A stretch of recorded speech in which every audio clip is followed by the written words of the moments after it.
काय एकंदरीत शासकीय कामकाज की काही इतर विषयांवर चर्चा नाही, काही शासकीय कामकाजाच्या संदर्भामध्ये आज आदरणीय बावनकुळे साहेबांची मी भेट घेतली. महसूल विभागाचे बीड जिल्ह्यातले आणि परळी विधानसभा मतदारसंघातले काही प्रश्न राहिले होते की मार्गी लावण्यासाठी माझी आणि त्यांची आज भेट झाली.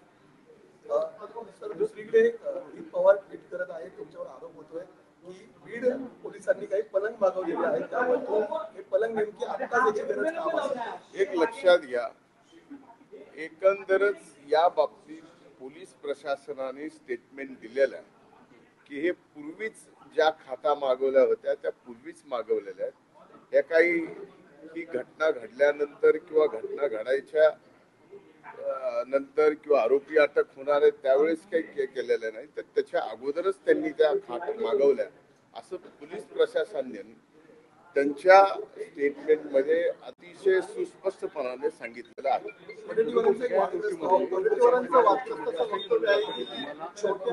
राजीनामा द्यावा अशी वारंवार मागणी केली जाते, काय खरंच एक मुद्दा असा आहे की मी राजीनामा द्यावा तर का द्यावा याचं काहीतरी कारण लागेल. या कुठल्याही प्रकरणामध्ये मी ना आरोपी आहे ना माझा या प्रकरणाशी कुठलाही अर्थार्थी संबंध आहे. आता या प्रकरणामध्ये आऊचा भाऊ करायचा आणि कुणाचा तरी राजीनामा मागायचा अशा पद्धतीनं माझा राजीनामा काही जण मागतायत, त्यांचं मागण्याचं समाधान आहे. खूप आहे. वडेट्टीवारांचं वादग्रस्त वक्तव्य आहे की छोट्या आकाला कुठेतरी एन्काउंटर केलं जाऊ शकतो मोठ्या आकाला वाचवण्यासाठी, त्यामुळे छोट्या आकाला वाचवण्याची गरज आहे असं ते बोलतात. नाही, तसे माननीय विजय वडेट्टीवार बोलायला हुशार आहेत, पण अशा पद्धतीचा छोटा आका आणि मोठा आका हे पहिल्यांदाच तुमची सर्वांची भाषा मी आज ऐकतोय. कुणाचा एन्काउंटर आणि कुणाचा काय हे अशा गोष्टी नाही आहेत. एक तर पोलीस प्रशासन CID हे अतिशय व्यवस्थितपणानं तपास करते. आमच्या दृष्टीनं दिवंगत संतोष देशमुखची जी हत्या झालेली आणि ज्यांनी हत्या केलेली आहे त्यांना फास्ट ट्रॅक कोर्टामध्ये नेऊन फासावर चढवणं हा सगळ्यात पहिला उद्देश आमचा या प्रकरणामध्ये आहे. त्यामुळे कुणी काय बोलावं आणि कुणाचं काय होणार आणि काय नाही याला काही अर्थ नाही. मुळात एक मुळामध्ये या प्रकरणात या ठिकाणी फास्ट ट्रॅक मध्ये गेलं पाहिजे ही मागणी मी पहिल्यांदा केली आणि ही नागपूरच्या अधिवेशनात. त्यामुळं लगेचच चार्जशीट या ठिकाणी राहिलेले जे काय आरोपी आहेत ते अटक करून लगेचच चार्जशीट दाखल करावी आणि फास्ट ट्रॅक कोर्टामध्ये या हत्येकरांना फाशीची शिक्षा मिळाली.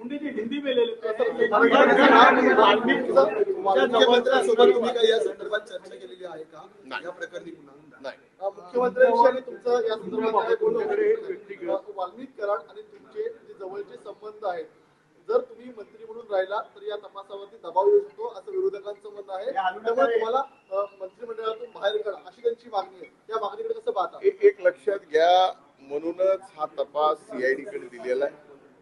हा तपास न्यायालयीन पण होणार आहे.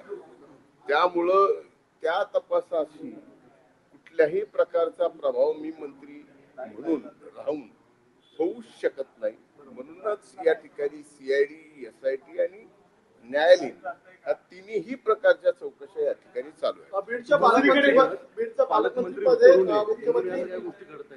एक लक्षात घ्या, याच्यात का घडतं हे आम्हाला कळण्यापेक्षा माध्यमांना जास्त अगोदर कळतं.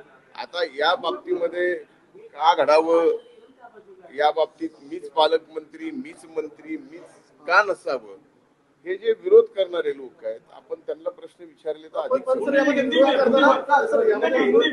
सर्वपक्षीय आमदार एकवटतात, त्याचं नेमकं मुख्य कारण काय? एक लक्षात घ्या की सर्वपक्षीय आमदारांनी एकवटावं, या हे एकवटणं एका निर्गुण हत्येच्या बाबतीमध्ये झालेलं.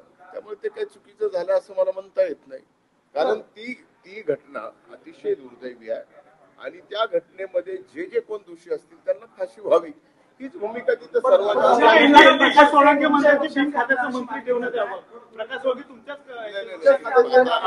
मला कोण म्हणलं माहित नाही, पण बिन खात्याचं मंत्री कसं ठेवता येतं शासनाने त्यांच्याकडनं पूर्णपणानं